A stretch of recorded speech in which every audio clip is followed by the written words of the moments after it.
ఫిబ్రవరి 11న ఉదయం 10 గంటల నుంచి సాయంత్రం 5 గంటల వరకు తాజ్ డెక్కన్ బంజారా హిల్స్ హైదరాబాద్లో.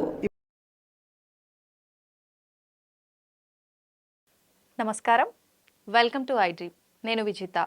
ప్రస్తుతం మనతో పాటు ఉన్నారు ప్రముఖ జ్యోతిష్య వాస్తు పండితులు, భారతీ శంకరాపీఠం వ్యవస్థాపకులు, వేదస్మార్త జ్యోతిష్య ఆగమ ధర్మశాస్త్ర ప్రతిష్టాంత పండితావర్యులు, బ్రహ్మశ్రీ అన్నవరపు తిరుపతి మూర్తి అవధాని గురుగారు మనతో పాటు ఉన్నారు. ఇప్పుడు గురుగారితో మాట్లాడదాం. నమస్కారం గురుగారు. ఓం శ్రీ మహాగణాధిపతయే నమః. గురుగారు, ఎక్కువగా అంటే వైధవ్యం కలిగిన స్త్రీలని శుభకార్యాలకి దూరంగా ఉంచుతుంటారు. కొన్నిసార్లు వాళ్ళు ఎదురుపడ్డారు అనగానే పక్కకు తప్పుకొని వెళ్ళిపోతుంటారు. ఇలాంటివన్నీ చేస్తూ ఉంటారు. ఎందుకని గురువుగారు? ఇది చాలా కొన్ని లక్షల మంది స్త్రీలకి వారికి ఉన్నటువంటి సందేహాలను నివృత్తి చేసేటువంటి ప్రశ్న అండి. కేవలము కూడా స్త్రీ అంటే ఒక స్త్రీకే పడదు అంటారు, చూశారండి. అదే కారణం ఇది. ఎందువల్లనంటే వైధవ్యం ఇవాళ వచ్చి ఉండొచ్చు, కానీ ఆవిడ పూర్వ సువాసినియే. అయితే వైధవ్యం కలిగిన స్త్రీకి మనం ఏదైనా ఉత్తరం రాసేటప్పుడు పూర్వంలో ఏం రాసేవారమ్మా? గంగా భాగీరథి సమానురాలైన. అంటే గంగను మనం ఎంత అద్భుతంగా కొలుస్తాం. అంటే గంగలో మునిగితే మన పాపాలన్నీ పోతాయి అని ఎంతో గొప్పగా మనం కీర్తిస్తూ ఉంటాం. అటువంటి గంగని భూమి మీదకి తెచ్చినటువంటి వాళ్ళు భాగీరథుడు. ఆయన తండ్రి గారు, ఆయన తాతగారు ముగ్గురు కూడా 30 సంవత్సరాలు 30,000 సంవత్సరాలు జపం చేసుకుంటూ 1,00,000 సంవత్సరాలు పూర్తి చేస్తే ఆవిడ భూమి మీదకి వచ్చింది. అంటే అంతటి పవిత్రంగా మన పూర్వీకులందరూ కూడా కొలిచేవారు. గంగా భాగీరథి సమానురాలైన అక్క గారికో చెల్లెలు గారికో అనుకుంటూ. అంతటి గొప్ప పదాన్ని మన వాళ్ళు ఎందుకు ఇది చేస్తున్నారంటే కేవలం కూడా భయం అండి. ఏదో జరుగుతుంది అని. ఎందుకు జరుగుతుంది? జరగాలని రాసి పెట్టి అని ఉన్న తర్వాత ఆగుతుందా? ఆగదు. అటువంటి దానికి నువ్వు ఎందుకు భయపడుతున్నావు? వివాహానికి పిలవద్దు, శుభకార్యాలకి పిలవద్దు, బొట్టు పెట్టించుకోవద్దు అంటారు. నేనైతే ఒకటి చెప్తానమ్మా, అన్ని పనులు చేయవచ్చు. ఎందువల్లనంటే వివాహమైనప్పుడు, అంటే వివాహం కావడానికి ముందు జన్మించినప్పుడు ఆమెకి నల్లటి బొట్టు పెట్టారు దిష్టి తగలకుండా. పెరుగుతున్న కొద్దీ కూడా గాజులు వేశారు, పట్టీలు పెట్టారు, బొట్టు పెట్టారు, పూలు పెట్టారు. ఒక నల్లపూసలు ఒకటేగా రాంది, మిగిలినటువంటి 4 దేవర్ నుంచి ఆమెకు వచ్చినాయి. అవునండి. భర్తతో పాటు వచ్చినటువంటిది మంగళసూత్రం లేదా నల్లపూసలు, ఇవి మాత్రమే. దానికి 5వతనంగా పేరు. భర్త వెళ్ళిపోయినంతరము కూడా ఇవన్నీ కూడా తీసివేయాలనేటువంటిది ఉన్నది. ఎందువల్ల ఉన్నది? దానికి వెనకాల ఎంతో అద్భుతమైనటువంటి ఆచారాలు ఉన్నాయండి. అవి మనకు మనం పెట్టుకున్నవే. ఈ స్త్రీ ఇలా ఉండాలి అని చెప్పి ఎక్కడా కూడా ఎవరు కూడా ప్రోద్బలం చేయలేదు. పూర్వకాలంలో ఏంటంటే ఒకే విధానంగా అనుసరించేవారు. కష్టపడ్డా నష్టపడ్డా వివాహం చేసుకున్నామంటే మన ప్రాణం పోయేంత వరకు అతనే నా భర్త అని స్థిరంగా ఉండేటువంటి వారు. అందుకని భర్త వెళ్ళిపోతే వారు ఈ ఎదుటి మనిషికి అందంగా కనిపించకూడదు అనే ఒక ఉద్దేశంతో కేశవ పని అంటే గుడి చేయించుకోవడం కానీ, తెల్ల బట్టలు కట్టుకోవడం కానీ, తెల్ల చీర కట్టుకుని ఉంటుంటారు మొహం బొట్టు లేకుండా. అలా కనుక ఉన్నట్లయితే ఆ స్త్రీ వంక ఎవరు చూడరు. కనుక ఇంకొక మనిషికి అందంగా కనిపిస్తే ఆ మనిషి మన మీద ఎలాంటి ఆలోచనలైనా ఉంటాయి. ఇలా గుండు చేయించుకొని చీర కట్టుకొని కనుక ఉన్నట్లయితే కనుక అందవికారంగా ఉంటే మన వంక ఎవరు చూడరు అనే ఒక ఉద్దేశంతో తనకు తానే స్త్రీలు నియమించుకున్నారు. మరి కొంతమంది సతీ సహగమనంగా వెళ్ళిపోవడానికి సిద్ధపడ్డారు. ఎందుకంటే ఇంకొక పురుషుడికి మనం ఇది అవ్వద్దు అని చెప్పి. అది పూర్వం నుంచి వస్తున్నటువంటి దాన్ని ఏ ఒక్క ప్రత్యేకంగా ఈ పురుషుడు ఇలా చెయ్యాలని చెప్పి ఎక్కడ చెప్పబడింది లేదండి. తనకు తాను తన జీవితాన్ని కాపాడుకోవాలి, భర్త లేని జీవితం నాకు ఎందుకు అనుకుంటూ తనకు తాను అలాంటి నిర్ణయాలు తీసుకుని పెట్టుకున్నారు కట్టుబాట్లుగా. అది పోను అర్థం మారుకుంటూ వచ్చింది. అయినప్పటికీ కూడా ఇప్పుడు మీరు వైధవ్యం గురించి అడిగారు కదా, ఇప్పుడు ఒక మాట అడుగుతా, మీకు బాధ కోపం రాదు కదా? అంటే ఇప్పుడు వైధవ్యం కలిగిన స్త్రీలని, సుమంగళి కలిగిన స్త్రీలను మనం గుర్తుపట్టలేకపోతున్నాం. నిజమే అండి, గుర్తుపట్టలేకపోతున్నాం. వీళ్ళు మెళ్ళో మంగళసూత్రం ఉండదు, వాళ్ళకి మెళ్ళో మంగళసూత్రం ఉండదు. ఏం చెయ్యాలి? ఏమనాలి ఎవరిని మనం? ఒకవేళ ఎవరైనా నమస్కారం పెడితే దీర్ఘ సుమంగళి భవన్ దీవించాలన్నా భయం వేస్తుంది. అది అంటే వివాహమైందో అవ్వట్లేదో తెలియదు, కళ్యాణ ప్రాప్తి రస్తుని దీవించాలన్నా భయమే, దీర్ఘ సుమంగళి భవన్ దీవించాలన్నా భయమే. ఏమని దీవించాలి? మనస్సులో అమ్మ నీకు మంచి జరుగుగా కానీ కోరుకోవడం తప్ప ఏం చేయలేం మనం. అటువంటి స్థితి వచ్చేసింది ఇవాళ. అయితే స్త్రీలని కుంకుమార్చడానికి పనికిరాదు, ఈ మాటలన్నీ కూడా బూటకమేనండి. హ్మ్. శుభ్రంగా ఆమె గాజులు వేసుకోవచ్చు. హ్మ్. తన మనస్సు తన దగ్గర ఉంటే చాలు. ఓకే. అమ్మవారి ఆరాధనలు, కుంకుమార్చన చేసుకోవచ్చు. అన్నిట్లకి శుభ్రంగా వెళ్ళవచ్చండి. అందులో ఎలాంటి సందేహము లేదు. హ్మ్. కేవలము కూడా కొంతమంది స్త్రీలకే స్త్రీలు పడదు అన్నట్టుగా హ్మ్. పాపం వివాహమై సంతానం లేటైతే అమ్మాయిని పిలవద్దు అంటాము. ఒకవేళ భర్త లేదంటే భర్త లేని అమ్మాయిని ఎలా పిలుస్తారు హ్మ్. అనిపిస్తుంది. ఇప్పుడు నీకు బొట్టు ఉండొచ్చు కాక కొంతకాలం పోతే నీ పరిస్థితి అదే కదా. అంతే అండి. ఆ రోజు నాడు నిన్నెవరన్నా అలా చూస్తే నీకు ఎంత బాధ వేస్తుంది. అవును. ఆ మాట నేను వాళ్ళంటే అవతల వ్యక్తికి ఇంకెంత బాధగా ఉంటుంది. ఈ ఒక్క కొంచెం ఆలోచన మనం చేయలేకపోతున్నాం. వైధవ్యం అనేటువంటిది శాపం. హ్మ్. ఆ శాపం అనేటువంటిది నీకు రాకుండా చూసుకో. అవును. ఇప్పుడు ఎవరు ఏమన్నప్పటికీ జరిగినా జరగకపోయినా వైధవ్యంలో ఉన్నటువంటి స్త్రీని కనుక మనస్సును కష్టపెడితే ఆమె ఒక మాట అంటే జరుగుతుంది. హ్మ్. గట్టిగా తిట్టిన తర్వాత ఉండమ్మ బొట్టు పెడతా అంటే ఒప్పుకుంటారా? లేదండి. నేనేమంటానంటే ఒకటి హ్మ్. వైధవ్యం గల స్త్రీని దేవతామూర్తిగా చూడండి. ఓకే. కాదు కూడదని దూరం వెళ్ళిపోండి. అలా కాకుండా ఇష్టం వచ్చినట్టు తిడతా నేను, హ్మ్. నా అవసరానికి పిలుస్తాను, ఇంట్లో కార్యక్రమం దీనికి దానికి పిలుచుకుంటాను, కానీ శుభకార్యాలకి పిలవను అనేటువంటి పదార్థం గనక చేసినట్లయితే, హ్మ్. ఒకవేళ ఏదైనా కారణం చేత ఆమె మనస్సులో గనక బాధ ఉన్నట్లయితే ఆమె దీవెన ఎలా వస్తుంది తెలుసమ్మా? నెగెటివ్‌గానే ఉంటుంది. చెప్పేస్తా మొహమాటం ఏముంది అందులో. నమస్కారం పెడితే దొంగ నమస్కారాలు నిజమే అండి. పెడితే నాలాగా కలకాలం జీవించమ్మా అని. అంటే వాళ్ళు ఎప్పుడు కూడా అలా కోరుకోరు. అవును. ఈ యొక్క బాధ నేను అనుభవిస్తున్నా కాబట్టి మరొక స్త్రీకి ఈ బాధ రాకూడదని కోరుకుంటారు. కానీ వీళ్ళు చేసేటువంటి కొన్ని కొన్ని అనవసరమైన పనుల వలన హ్మ్. వాళ్ళు మనస్సు విరిగిపోయి ఇంకా ఏం చేయాలో అర్థం కాకపోతే చాలా నాలాగా చల్లగా జీవించమ్మా అంటారు. చాలదా అండి వెంటనే ఎంత వాళ్ళకి ఆ ఇబ్బందులు మంచి అవడానికి? ఎంత బాగున్నా మనసు బాధపడ్డప్పుడు ఆటోమేటిక్‌గా వచ్చేస్తది గురువుగారు మా అట్లా. వైధవ్యం అనేటువంటిది మనిషికి కాదమ్మా, మనస్సుకి. హ్మ్. మనస్సుకే వైధవ్యం, మనిషికి కాదు. ఎందుకు అనంటే మనస్సు మన దగ్గర ఉంది అన్నప్పుడు హ్మ్. మనల్ని ఏమీ చేయలేదు. మనస్సు మన దగ్గర లేనప్పుడు సుమంగళి అయితే మాత్రం ఏముందమ్మా? అవును.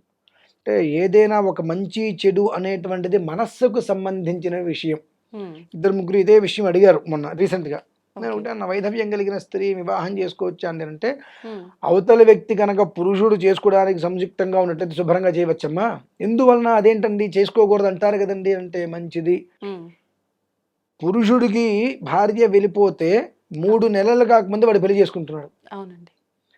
అటువంటిది స్త్రీ అనేటువంటిది ఆమెకి వివాహమైంది. భర్త వెళ్ళిపోయాడు. హ్మ్. ఒకళ్ళిద్దరు పిల్లలున్నారు. పుట్టింటి వాళ్ళ పరిస్థితి అంతంత మాత్రంగా ఉంది. ఆ స్త్రీ అనేటువంటిది ఎక్కడికెళ్ళి ఉద్యోగం చేద్దాం అనుకున్నప్పటికీ కూడా అవును. భర్త లేని స్త్రీని ఏ పురుషుడు కూడా మంచిగా చూస్తాడండి? ఆ కళ్ళు అనేటువంటిది ఖచ్చితంగా తేడాగా మాత్రమే చూస్తాయి. బయటికి మాత్రం చాలా గొప్పగా ఆ! సంస్కారవంతుల్లాగా మాట్లాడతారు గానీ, మనస్సు మాత్రం కుసంస్కారంతోటే నిండి ఉంటుంది. అటువంటి మనుషుల మధ్య అంటే పళ్ళ మధ్యలో నాలికలాగా తనను తాను కాపాడుకోవడానికి నానా ప్రయత్నాలు చేయాల్సొస్తుంది. హ్మ్. ఎంత పిల్లలకి తిండి పెట్టాలంటే ఉద్యోగం చేయాలి. అవునండి. ఉద్యోగం చేస్తే 100 మంది చూపుల నుంచి తప్పించుకుంటూ ఉండాలి. ఇటువంటి ఇబ్బందులు పడేదానికన్నా వివాహం చేసుకొని హాయిగా ఇంట్లో ఉంటే హ్మ్. భర్త చూసుకుంటాడు. 2 వివాహం చేసుకుంది. హ్మ్. అయినా ఉద్యోగం చేసుకోవడానికి అతను గనక నాకు అభ్యంతరం లేదు చేసుకో అంటే, వివాహం చేసుకుంది కాబట్టి తన భర్త గురించి తను సంతోషంగా దేనికే ఇది కాదు ఇంకో ఉద్యోగం అన్నట్టుగా చేసుకోగలుగుతుంది. చేసుకోవచ్చు. అలా కాకుండా వివాహం చేయడానికి వీలు లేదు అన్నప్పుడు ఆమె ఉద్యోగం చేసుకుంటుంటే ఇది కాదు ఇంకోటి ఇది కాదు ఎన్ని ఉద్యోగాలు మారుతుంది? అవునండి. 10 ఉద్యోగాలు మారితే ఆమె మీద క్యారెక్టర్ బ్యాడ్ కూడా ముద్ర వేస్తారు. మన పడిపోతుంది. వాళ్ళందరూ కూడా ఒక మనిషి బాగుంటున్నాడు అంటే ఎంతవరకు వాడిని నాశనం చేద్దామని ప్రయత్నం చేసి కొంచెం చెడు నాశనం అయ్యే ప్రయత్నం కనిపించుంటే బదనాం చేసేస్తారు. నిజమే అండి. అటువంటిది కంకణం కట్టుకొని ఉంటాడు. అటువంటి స్త్రీకి పాపం కడుపులో కూడా రక్షణ లేకుండా పోయిందండి. హ్మ్. అటువంటి పరిస్థితులు ఉన్నాయి కనుక ఎవరో ఏదో అంటారనేటువంటిది విషయం అనవసరమండి. అనేటువంటి నలుగురు ఎప్పుడు ఏదో ఒకటి అంటూనే ఉంటారు. హ్మ్. మంచిది. అంటే మీరు ఇన్ని ప్రశ్నలు అడుగుతున్నారు. వైధవ్యం కలిగిన స్త్రీ మీకు ఎదురొస్తే మీరేం చేస్తారో మీకు డౌట్ రావచ్చు. మీరు నమ్మండి, నమ్మకపోండి. హ్మ్. మా మేనమామ భార్య. మా మేనమామ గారు చనిపోయారు. ఓకే. చనిపోయినటువంటి సంవత్సరానికో, సంవత్సరంన్నరకో వాళ్ళ ఇంటికి వెళ్ళాం. హ్మ్. నేను నా భార్య వెళ్ళాం. ఓకే. ఒక గంట ఉన్నాం, భోజనం చేసాం. బయటకొస్తుంటే అక్కడ కుంకుమ బొలన్నట్టు బొట్టు పెట్టుకోరా, అమ్మాయి బొట్టు పెట్టుకోమ్మా అంది. హ్మ్. అత్తయ్య నువ్వు బొట్టు పెట్టొచ్చు కదా అన్నా. నేనెట్లా పెడతారా అంది. చేత్తో తీసి పెట్టు అన్నా. ఒకసారి ఇటు చూసింది. అత్తయ్య ఒక విషయం గుర్తుపెట్టుకో, ఇవాళ నీకు వైధవ్యం రావచ్చు. నువ్వు సువాసినిగా ఉన్నప్పుడు ఎన్ని పూజలు, పునస్కారాలు చేసావో నా మనసుకి నాకు తెలుసు. సావిత్రి నోములని చెప్పి ఎన్ని రకాల పూజలు చేసి మడిగట్టుకొని ఉన్నావో నా మనసుకి నాకు తెలుసు. హ్మ్. అనుకునే వాళ్ళు 1,00,000 అనుకుంటారు. మంచిది. నాకు లేని నొప్పి నీకెందుకు? అవును. మా ఆవిడ వంక చూసా. నాకు అభ్యంతరం లేదండి అంది. మా అత్త చేత బొట్టు పెట్టించుకుంది. మరి నేను బాగానే ఉన్నా కదా, నా భార్య బాగానే ఉంది కదండి. అవును. ఇది నేనేదో అబద్ధం చెప్తున్నాను, ఆ నిజంగా పెట్టించుకుంటారా నాతో అంటే ఈ క్వశ్చన్ ఎవరికైనా వస్తే వాళ్ళు నాతో పాటు వస్తే మా అత్తయ్య వాళ్ళకి తీసుకెళ్తాను. ఆవిడ చెప్తుంది ఉమ్, సంధ్యా సమయంలో చక్కగా భోజనం అయిపోయింది, ఒక్కసేపు ఉన్నా మాట్లాడుకున్నాం. ఖచ్చితంగా గోధులిక సమయం 5:30, 6 సంధ్యా సమయం బొట్టు పెట్టించింది, బయలుదేరేశాను. ఉమ్, దానివల్ల నాకైతే ఏ ఇబ్బంది కలగలేదు కదండి. మరి అంతకంతకు నేను ఎదుగుతూనే ఉన్నాను, బాగానే ఉన్నాను, నేను నా భార్య నా పిల్లడు బాగానే ఉన్నాం కదా. అవును. కేవలం కూడా మన మనస్సుకి సంబంధించి ఇది మనకు భయం అనుకుంటే ఏదైనా భయమే. అవునండి. ఇది పనికిరాదు అనుకుంటే ఏది పనికిరాదు.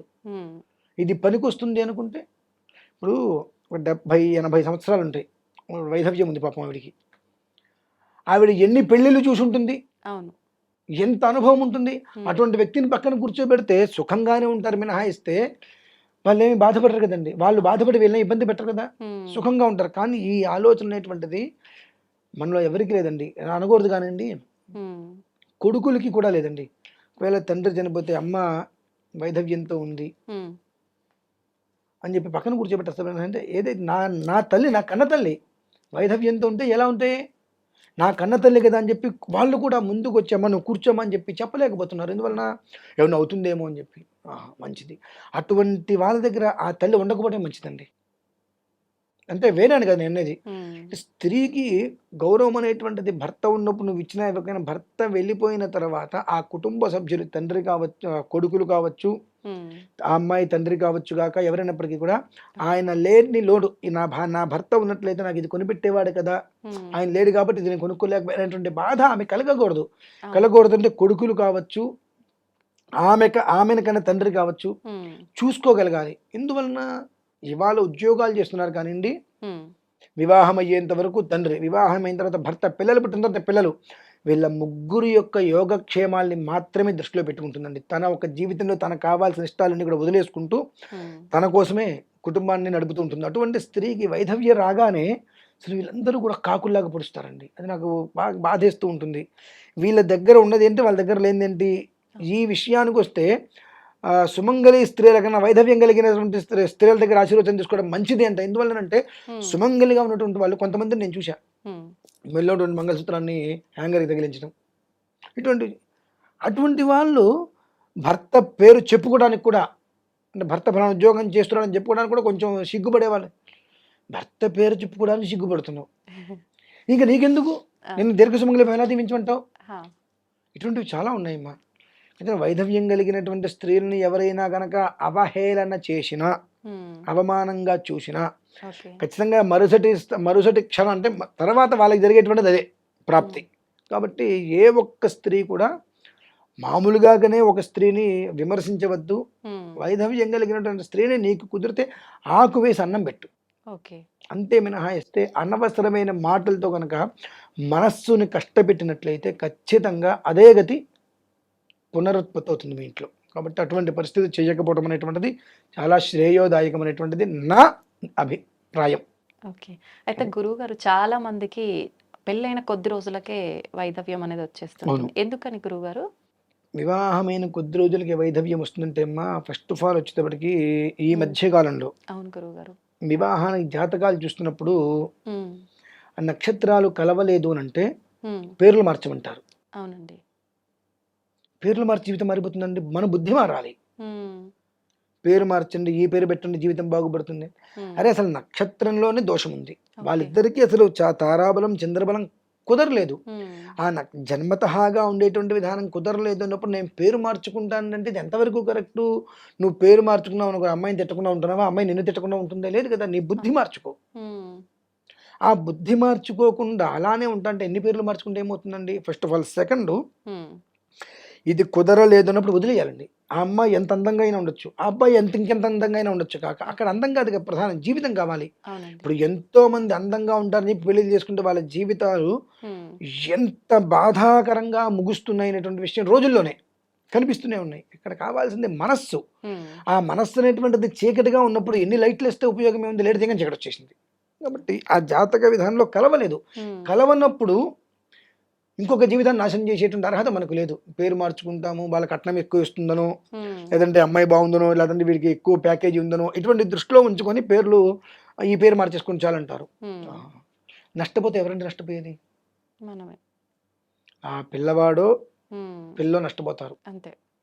దాదాపుగా పిల్లే నష్టపోతుంది. ఎందుకంటే మగవాడికి రెండో వివాహం అన్నా, మూడో వివాహం అన్నా అంటారు. అదే స్త్రీకి రెండో వివాహం అంటే రెండో వివాహం చేసుకుంటుంది. వెంటనే అదేదో చేయరాంది భూతమాతలాగా ఫీల్ అవుతారు. నాకు అనిపిస్తూ ఉంటుంది. ఇది తేడా ఎక్కడుంది? స్త్రీ పురుషుడు కేవలం అక్షరాలు, అంతకుమించి తేడా ఎక్కడా లేదే. ఆ స్త్రీ లేకపోతే పురుషుడు ఉండలేడు, పురుషుడు లేకపోతే స్త్రీ ఉండలేదు. సో పురుషుడికి మూడో పెళ్ళైనప్పటికీ కూడా స్త్రీ సిద్ధపడాలి. స్త్రీకి రెండో వివాహం అంటే పురుషుడు సిద్ధపడడా? ఇది ఎక్కడ ధర్మం అని అనిపిస్తూ ఉంటుంది. కానీ మనం మార్చగలమా దీన్ని? లేదండి. ప్రయత్నం చేయాలి. బాబు జాతకాలు కుదరలా, అమ్మాయికి వైధవ్యాన్ని వద్దు, లేదా అమ్మాయికి ఇంకొక వివాహం చేసే పరిస్థితి వద్దు. బాలేదు అన్నప్పుడు దీనికి ఏదైనా పూజ చేయించండి, పులిహార కలపండి. కలుపుదాం, పులిహార బాగానే ఉంటుంది. తర్వాత ఇవాళ బాగుంటుంది, రేపు బాగుంటుంది, ఎల్లుండికి పాడైపోతుంది. అంటే జీవితకాలం పులిహార కలుపుతూ ఉండాలండి. అంటే పూజలు పురస్కారాలు జీవితకాలం దానికి బాగాలేదు అండి, ఆ జాతకాలు కలవలేదు, మంచిది వద్దు, వదిలేసేద్దాం సంబంధం. అది శ్రేయస్కరం. దానికి ఏదో సంబంధాలు కలపాలని చెప్పి దానికి ఏదో పూజలు పురస్కారాలు చేస్తే ఆ క్షణం వరకు బాగానే ఉంటుంది. తర్వాత ఇది కూడా కలిసి ఎక్కువ రిఫ్లెక్షన్ తగులుతుందమ్మా. కాబట్టి అటువంటి వాటిని వదిలేయగలిగితే ఆమె జీవితానికి మంచి జాతకం దొరకపోతుందా, అతని జీవితానికి దొరకపోతుంది, ఎక్కడో రాసి పెట్టే ఉంటుంది. ఎందుకు తొందరపాటు చర్యతోటి దీనికి మార్చాలి, దానికి మార్చాలి, ఇవన్నీ మార్పులు చేర్పులు చేసుకుంటే మన జీవితాలు బాగుపడట్లా. మనం ఏం చేస్తున్నామంటే ఇంకొక అనాథకి జన్మనిస్తున్నాం. అవునండి, నాకైతే అదే అనిపిస్తుందండి. ఇంకొక అనాథకి జన్మనిస్తున్నాం, అంతకుమించి మనం ఏం చేయట్లా. ఇంకొక అనాథకి జన్మనిచ్చే బదులు పెళ్లి చేసుకొని పిల్లల్ని కనకుండా అనాథం తెచ్చుకొని పెంచుకోవడం మంచిది.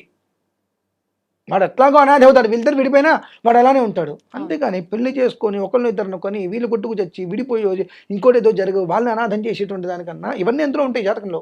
కాబట్టి అంత పరిస్థితి లేకుండా బాగాలేదు అన్నప్పుడు ఇంకొకసారి చూడని మాట లేకుండా మంచిది, వదిలేసుకుందాం అనుకోవటం అనేటువంటిది అటు కుటుంబానికి ఇటు కుటుంబానికి కాకుండా మధ్యలో పుట్టబోయే మూడో వ్యక్తికి అనాథం చేయకుండా కాపాడిన వాళ్ళు అవుతారమ్మా. చాలా మంచి విషయాలు తెలియజేశారు గురుగారు. మూర్ఖంగా నిజంగా మీరు చెప్పినట్టు పేర్లు మార్చటము ఇవన్నీ చేసి పెళ్లిళ్ళు మోస్ట్లీ అలానే జరుగుతున్నాయి గురుగారు. నిజంగా అలాంటిది ఈ వీడియో అందరికీ చేరి అలాంటి ఉద్దేశం నుంచి కొంతమంది అయినా బయటపడాలని కోరుకుందాం గురుగారు. థ్యాంక్ యూ అండి.